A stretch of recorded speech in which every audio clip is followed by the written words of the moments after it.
യോഗാധ്യക്ഷൻ പ്രിയങ്കരനായ ജില്ലാ പ്രസിഡന്റ് സിയാദ് കണ്ടല, നമ്മുടെ ഈ സമാപന സമ്മേളനം ഉദ്ഘാടനം ചെയ്ത നമ്മുടെ പ്രിയ ദേശീയ ഉപാധ്യക്ഷൻ ബായി മുഹമ്മദ് ഷാഫി അവറുകൾ, നമ്മുടെ ജാഥ ക്യാപ്റ്റനും പാർട്ടിയുടെ സംസ്ഥാന അധ്യക്ഷനുമായ മൂവാറ്റുപുഴ അഷ്റഫ് മൗലവി, വൈസ് ക്യാപ്റ്റൻ പാർട്ടിയുടെ ഉപാധ്യക്ഷനുമായിട്ടുള്ള തുളസീധരൻ പള്ളിക്കൽ, സംസ്ഥാന vice president P Abdul Hameed മാഷ്, സംസ്ഥാന ജനറൽ സെക്രട്ടറിമാരായിട്ടുള്ള അജ്മൽ ഇസ്മായിൽ, പി റഫീഖ്, സെക്രട്ടറിമാരായിട്ടുള്ള K Abdul Jabbar, PR Siyad, Johnson Kandachira, Krishna Elanjikkal, P ജമീലിത്ത,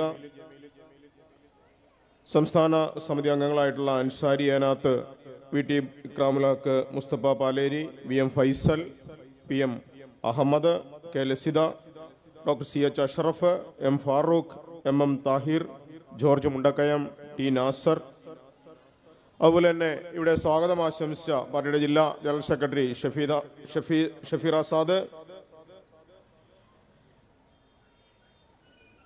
Ashraf റാവച്ചമ്പലം, Nabeesa Luqman, മറ്റ് പ്രിയ ജില്ലാ നേതാക്കന്മാരെ, മണ്ഡലം നേതാക്കന്മാരെ, എൻ്റെ മുന്നിലുള്ള പ്രിയ ജനാധിപത്യ മതേതരത്വ വിശ്വാസികളെ, സഹപ്രവർത്തകരെ, സഹോദരിമാരെ, നമ്മൾ 14 തീയതി കാസർഗോഡ് നിന്ന് യാത്ര ആരംഭിച്ചു. നമ്മൾ ഉയർത്തിപ്പിടിച്ച മുദ്രാവാക്യങ്ങൾ രാജ്യം നിലനിൽക്കുന്നതിന്, രാജ്യം തിരിച്ചുപിടിക്കുന്നതിന് ആവശ്യമാണ് എന്നുള്ള ബോധ്യത്തോടു കൂടി തന്നെ 13 ജില്ലകളും കഴിഞ്ഞ 14ാമത്തെ ജില്ലയിലെത്തുമ്പോൾ ഓരോ ദിവസവും നമ്മുടെ ജാഥ പ്രവർത്തകരും കേരളത്തിലെ ജനവും ഏറ്റെടുത്തുകൊണ്ട് അതിഗംഭീരമായി വിജയിപ്പിച്ചു എന്നുള്ള കാര്യത്തിൽ നമുക്കൊരു സംശയമില്ല. വൻ വിജയമാണ് നമ്മുടെ ജാഥ. ഈ ഉയർത്തെഴുന്നേൽപ്പ് നമ്മൾ പാർട്ടിയിലേക്ക് പുതിയതായി കടന്നു വന്നവർ, പാർട്ടിയെ നെഞ്ചോടെ ഏറ്റെടുത്തവർ, അതുപോലെ തന്നെ ഇവിടെ ജാഥ ക്യാപ്റ്റൻ പറഞ്ഞത് ഇതര മതവിഭാഗങ്ങളിൽപ്പെട്ട പുരോഹിതരും കന്യാസ്ത്രീകളും വിവിധ മതത്തിൽപ്പെട്ട മതനേതൃത്വങ്ങളുമൊക്കെ വളരെ ആവേശപൂർവ്വം നമ്മുടെ ജാഥയെ വരവേറ്റു. അതൊരു യാഥാർത്ഥ്യമാണ്. ഈ വരവേൽപ്പ് നമ്മളിൽ പ്രതീക്ഷ അർപ്പിക്കുന്നുണ്ട് എന്നുള്ള കാര്യത്തിൽ തർക്കമില്ല. ഇവിടെ പ്രതീക്ഷ അർപ്പിക്കുമ്പോഴും നമ്മൾക്ക് ഉത്തരവാദിത്തങ്ങൾ കൂട്ടി, ആ ഉത്തരവാദിത്വത്തോടു കൂടി നമ്മൾ മുന്നോട്ട് പോകുമ്പോഴും ചില ആളുകളുടെ ചിന്ത ജനാധിപത്യം എന്നത് കേവല ഭൂരിപക്ഷത്തിന്റെ മാത്രം ചില കുത്തകയാണ് എന്നുള്ളതാണ്. അതല്ല, മറിച്ച് സർവ മനുഷ്യർക്കും ഇടം നൽകുന്നതിന് വേണ്ടിയിട്ടാണ് ജനാധിപത്യം നിലനിൽക്കേണ്ടത്. അതുകൊണ്ടാണ് നമ്മളിവിടെ പറഞ്ഞത് ഭരണഘടന സംരക്ഷിക്കണം. ഈ ഭരണഘടന സംരക്ഷിക്കണമെന്ന് പറയുമ്പോൾ തന്നെ നമ്മൾ ഉയർത്തിപ്പിടിക്കുന്ന കർഷകർക്കെതിരായിട്ട് വന്നിരിക്കുന്ന കരിനിയമങ്ങൾ അത് പിൻവലിക്കണം. നമ്മൾ ജാഥ 14-ാം തീയതി തുടങ്ങുമ്പോൾ 13-ാം തീയതി ഡൽഹിയിൽ കർഷകർ സമരത്തിലേക്ക് ഇറങ്ങി പുറപ്പെട്ടു. ഡൽഹി ചലോ. ഹരിയാനയിൽ നിന്നും പഞ്ചാബിൽ നിന്നും രാജ്യത്തിന്റെ പല സംസ്ഥാനങ്ങളിൽ നിന്നായി കർഷക ജനത അവരുടെ ഉപകരണമായ ട്രാക്ടറും ട്രക്കുകളും ഇതര വാഹനങ്ങളുമായി പോകുമ്പോൾ ഗവൺമെന്റ് അവരെ ഒരു ശത്രു സൈന്യത്തെ കാണുന്നത് പോലെയാണ്. 12 അടി ഉയരത്തിൽ മതില്, അത് കോൺക്രീറ്റ് ചെയ്യുന്നു, കമ്പിവേലികൾ വെക്കുന്നു, മുള്ളുവേലികൾ കെട്ടുന്നു, ഷോക്ക് പിടിപ്പിക്കുന്നു. ഹരിയാന, ഡൽഹി കേന്ദ്ര സർവേ പോലീസുകള് ഇങ്ങനെ സർവമാനമായ യുദ്ധസന്നാഹങ്ങളുമായി ഇന്ത്യയിലെ ജനങ്ങളെ കർഷകനെ ശത്രുവിനെ പോലെ കാണുന്നു. അതിവിടെയും അങ്ങനെ തന്നെയാണല്ലോ. കേരളത്തിൽ വയനാട്ടിലെ കർഷകർ നമ്മൾ ഒരു ദിവസം ജാഥ നിർത്തിവെച്ചു. കർഷകർക്ക് അഭിവാദ്യങ്ങൾ അർപ്പിച്ചുകൊണ്ട് അവരുടെ ഹർത്താലിന് ചേർന്നുകൊണ്ട് നമ്മൾ ഒരു ദിവസം നമ്മുടെ ജാഥ നമ്മൾ നിർത്തിവെച്ചു. പക്ഷെ കേരളത്തിന്റെ മുഖ്യമന്ത്രി ഇതുവരെ വയനാട് സന്ദർശിച്ചിട്ടില്ല. കർഷകനെ പരിഹസിച്ചുകൊണ്ട് തന്നെ മുന്നോട്ട് പോവുകയാണ്. നരേന്ദ്രമോദിയും പറയാതെ ചില കാര്യങ്ങൾ പറയുന്നുണ്ട്. ഇപ്പൊ അദ്ദേഹം പറഞ്ഞിരിക്കുന്നത്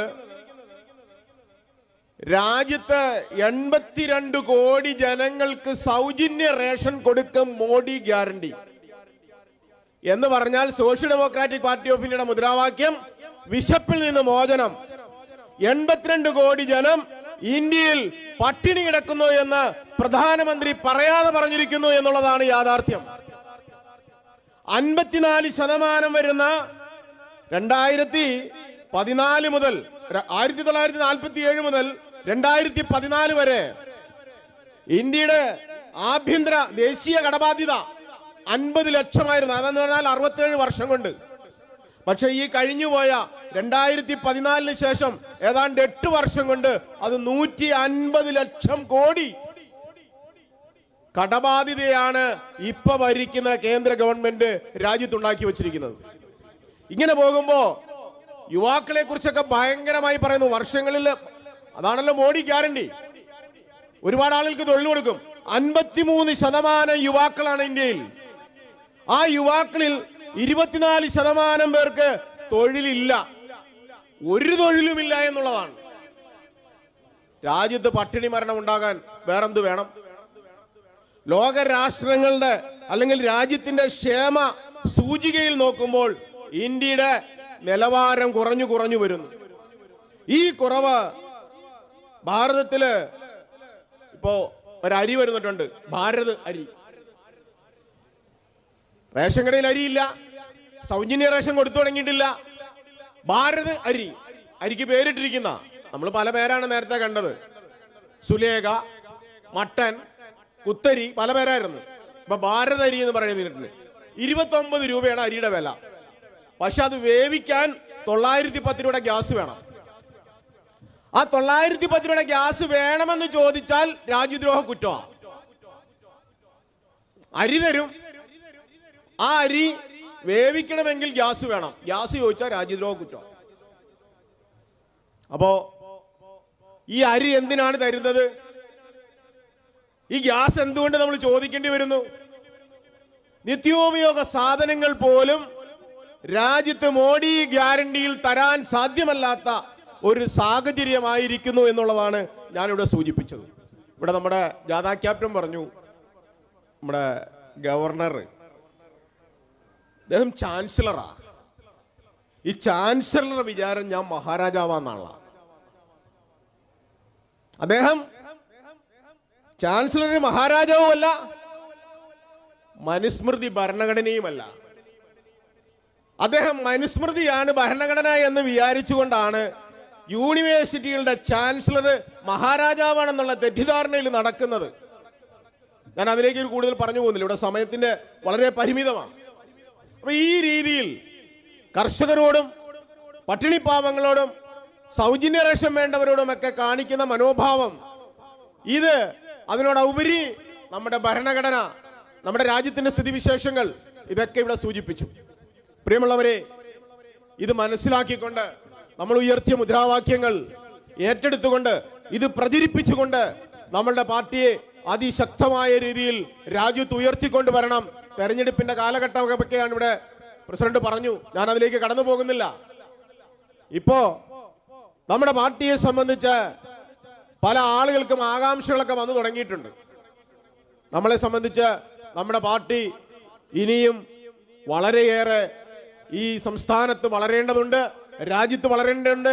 അതിന് നിങ്ങളുടെ ഏവരുടെയും സഹായ സഹകരണങ്ങൾ ഉണ്ടാകണമെന്നും ഈ ജാഥയുമായി കഴിഞ്ഞ 12-ാം തീയതിയും 10-ാം തീയതിയും മുതൽ അതിനു മുമ്പ് തന്നെ 10-15 ദിവസങ്ങളായി കഠിനാധ്വാനം ചെയ്തുകൊണ്ടിരിക്കുന്ന സംസ്ഥാന സമിതി അംഗങ്ങൾ, ജില്ലാ കമ്മിറ്റി അംഗങ്ങൾ, മണ്ഡലം പ്രസിഡന്റുമാർ, ബ്രാഞ്ച് പ്രസിഡന്റുമാർ, നമ്മുടെ പാർട്ടിയുടെ പ്രവർത്തകർ, നമ്മളോട് ഇഷ്ടമുള്ളവർ താല്പര്യമുള്ളവർ ഇങ്ങനെ പല രീതിയിൽ നമ്മളെ സഹായിച്ചുകൊണ്ടിരിക്കുന്ന 10, 15, 12 ദിവസം കൊണ്ടാണ് നമ്മൾ ജാഥയുടെ ക്രമീകരണങ്ങൾ മുഴുവൻ പൂർത്തിയാക്കിയത്. ഇതിനൊക്കെ ഒരു യുദ്ധകാല അടിസ്ഥാനത്തിൽ പ്രവർത്തിച്ച മുഴുവൻ സഹപ്രവർത്തകർക്കും അഭിനന്ദനങ്ങൾ അറിയിച്ചുകൊണ്ട് ഇനിയും നമുക്ക് മുന്നോട്ട് പോകുവാൻ എല്ലാവരുടെയും സഹായങ്ങൾ ഉണ്ടാകണം എന്ന് പറഞ്ഞുകൊണ്ട് ഞാൻ അവസാനിപ്പിക്കുന്നു. നന്ദി, നമസ്കാരം.